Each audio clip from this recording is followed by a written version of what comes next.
పాలమూరు ముద్దుబిడ్డ గల్లీ స్థాయి నుంచి జాతీయ స్థాయికి ఎదిగినటువంటి ఒక మహిళా నాయకురాలు BJP national vice president DK Arunamma. మీరేమో ఒకవైపు ఆర్డీఎస్ కోసం ఇంత పోరాటం చేశాము, ప్రజల కోసం, అడున్న రైతుల కోసం, వాళ్ళకి కావాల్సిన ఇరిగేషన్ ప్రాజెక్ట్స్ కోసం అని మీరంటారు. ఇంకొక వైపు ఏమో మీపై ప్రత్యర్థులంతా అసలు పాలమూరు రంగారెడ్డికి అన్యాయం చేశారు. కాంగ్రెస్ పార్టీ ఇంతమంది నాయకులు జిల్లాలో ఉన్నారు కదా, మీరు ఏమేం చేసినారో చెప్పరా అదని. మరి పాలమూరు రంగారెడ్డి ప్రాజెక్టు విషయంలో జాతీయ స్థాయిలో ఏ రోజు కూడా డికే అరుణ గారు మాట్లాడలేదనేటువంటి అభియోగాన్ని మీపై మోపుతున్నారు.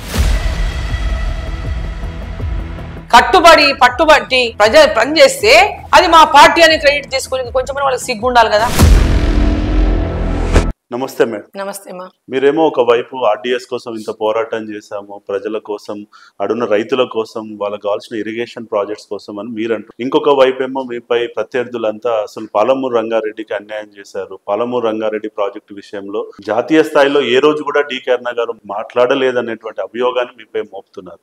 అసలు ఏంటండి పాలమూరు రంగారెడ్డి ఏంటి, అసలు మీ రోల్ ఏంటి, మీరు అసలు సక్సెస్ అయ్యారా, ఫెయిల్ అయ్యారా, మీ భవిష్యత్తు ప్రణాళిక ఏంటి పాలమూరు రంగారెడ్డిపై?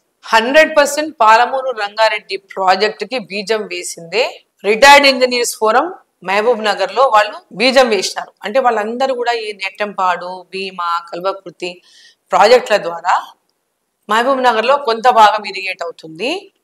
ఈ ముఖ్యంగా ఈ మహబూబ్ నగర్ పార్లమెంట్ అంతా కూడా మక్తల్ గాని, నారాయణపేట గాని, కొడంగల్ గాని, షాద్ నగర్ గాని, జడ్చర్ల గాని, దేవరకద్ర గాని, మహబూబ్ నగర్ గాని ఈ ప్రాంతం అంతా కూడా సస్యశ్యామలం కావాలి. ఎందుకంటే ఈ ప్రాంతం నుంచే పెద్ద ఎత్తున వలసలు పోతున్నారు బయటికి. బయటి ప్రాంతాలకు బొంబాయి పోతున్నారు, కర్ణాటక పోతున్నారు, పెద్ద ఎత్తున బస్సులు పోతారు బతకడానికి. సో ఈ ప్రాంతం కూడా ఈ పాలమూరు రంగారెడ్డి ప్రాజెక్టును మనం ఇక్కడ చేసుకుంటే జూరాల వాటర్ నుంచి నీళ్లు తీసుకొని ఆ ప్రాజెక్టు ద్వారా రిజర్వాయర్లు నిర్మాణం చేసుకొని కొంత ఆ రిజర్వాయర్ల ద్వారా మొత్తం ఈ ప్రాంతాన్ని సస్యశ్యామలం చేసుకోవచ్చు అనేటటువంటి లక్ష్యంతో రిటైర్డ్ ఇంజనీర్స్ అంతా కూడా కలిసి ఆ రోజు మాకు ఒక ప్రాజెక్ట్ రిపోర్ట్ తయారు చేసి ఇచ్చినారు. ఇప్పుడు మాట్లాడుతున్న వాళ్ళు ఎవరు లేరు ఆ రోజు. ఆ రోజు రిటైర్డ్ ఇంజనీర్స్, నేను మంత్రిగా ఉన్నా వాళ్ళ.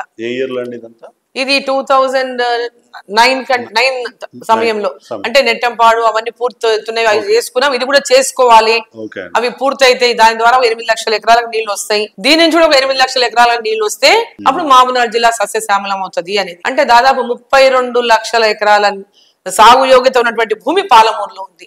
సో 50% అన్నా మనం ఈ సాగునీటి ప్రాజెక్ట్ ఇరిగేషన్ చేసుకోవాలనేది ఆ రోజు రిటైర్డ్ ఇంజనీర్స్ జిల్లాలకు సంబంధించినటువంటి వాళ్ళు చాలా మంది ఈరోజు రిటైర్ అయినటువంటి వాళ్ళందరూ కూడా మన జిల్లా బాగుండాలనేటటువంటి ఒక ఆలోచనతో వాళ్ళు ఈ ప్రాజెక్ట్ రిపోర్ట్ తయారు చేసి ఇచ్చినారు.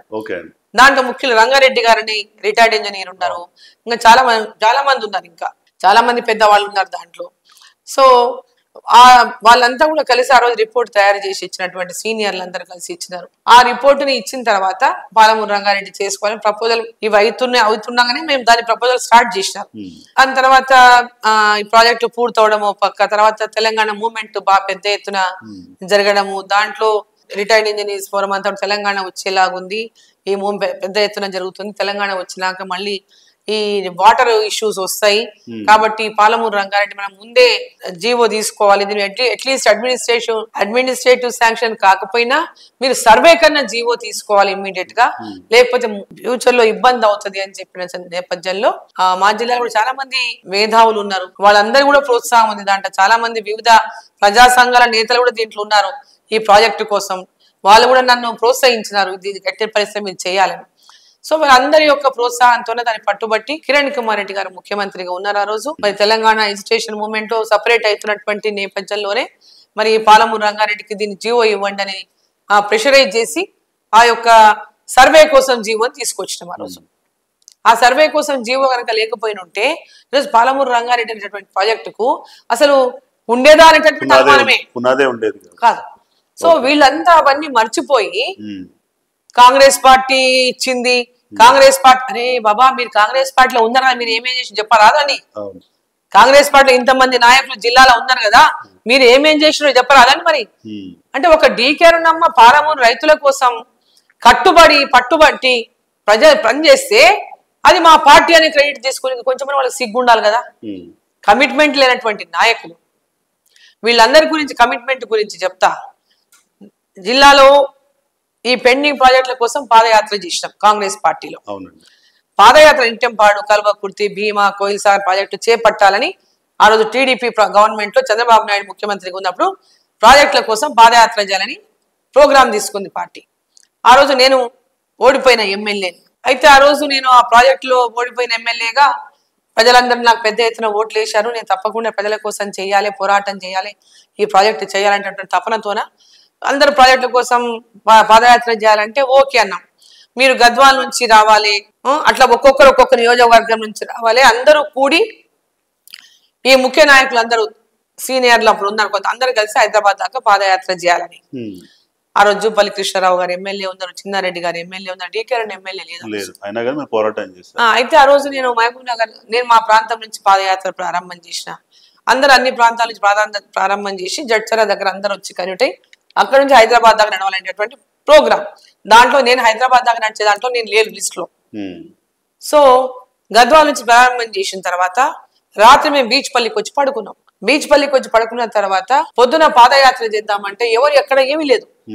ప్రారంభం చేశారు, మేము అక్కడ నుంచి గద్వాల నుంచి ప్రారంభం అన్నారు, నేను ప్రారంభం చేసిన. మరి మిగతా ఎక్కడ నుంచి ప్రారంభమైంది లేదు, అవి ముందుకు వచ్చింది లేదు. సో బీచ్ పల్లికి వచ్చిన పొద్దున అన్నారు, అమ్మ అక్కడ లేదు, ఎక్కడ లేదు యాత్ర అని అంటే, మీరు చెయ్యాలి అని అంటే నేను కంటిన్యూగా హైదరాబాద్ దాకా నడిచిన నేను పాదయాత్ర. ఎలాంటి ప్రిపరేషన్ లేదు. నేను కూడా ఒక రైతు కుటుంబంలో జన్మించిన, నేను కూడా గారాబాలాగా మా తండ్రి నన్ను చాలా గారాభంగా పెంచిండు. అయినప్పటికీ కూడా ఆ ఎర్రటి ఎండలో హైదరాబాద్ దాకా నడిచిన. That is my commitment. ఆ రోజు ఎవరు నడవలేదు. ఆ యొక్క యాత్రలో ఈనాటిలాగా సోషల్ మీడియా లేదు, ఈనాటిలాగా వాట్సాప్ లేవు, ఈ రోజు లాగా హ్యాండ్ లో స్మార్ట్ ఫోన్స్ లేవు. అయినప్పటికీ కూడా రైతులు పేపర్ల ద్వారా, మరుసటి రోజు పేపర్ల ద్వారా, టీవీల ద్వారా తెలుసుకొని పెద్ద ఎత్తున రైతులు పాదయాత్రలో పాల్గొన్నారు జిల్లా వ్యాప్తంగా. ఆ రైతులకు నేను నేతృత్వం వహించిన పాదయాత్ర చేసిన.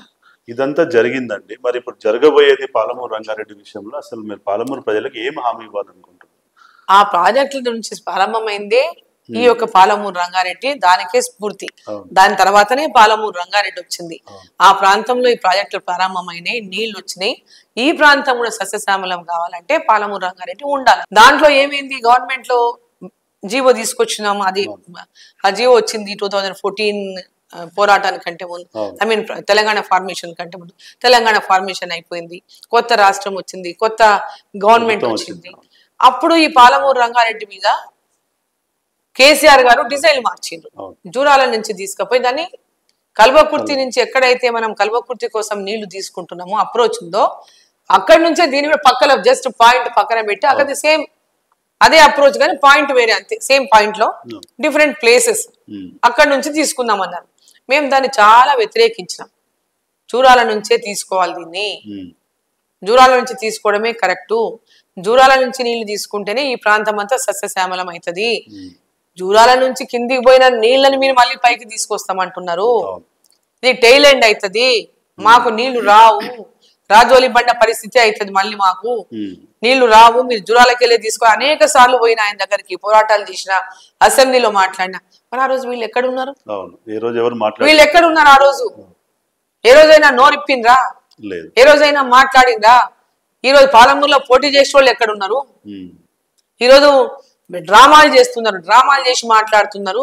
అసలు పాలమూరు అనేటటువంటి ఈ మహబూబ్నగర్ పార్లమెంట్ సెగ్మెంట్ లో అసలు ఎక్కడున్నారు వీళ్ళు? ఆ రోజు రేవంత్ రెడ్డి ఎమ్మెల్యేగా గెలిచిండు కదా, మరి ఏం చేసిండు? ఎందుకు మాట్లాడలేదు? ఆయన కూడా ఎంపీగా ఉన్నాడు కదా. తర్వాత ఇక్కడ నుంచి మహబూబ్నగర్ పార్లమెంట్ ఇప్పుడు ఏం చెప్తారు రేవంత్ రెడ్డి గారు? నేను కొడంగల్ వాన్నే, నేను నాన్ లోకల్ కాదు.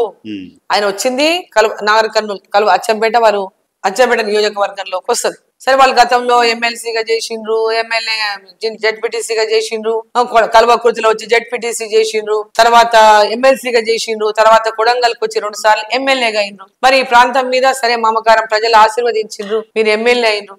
మరి ఈ ప్రాంతం మీద మీకు ఏం కట్టుబాటు ఉన్నది చెప్పండి, ఏం కమిట్మెంట్ ఉంది చెప్పండి.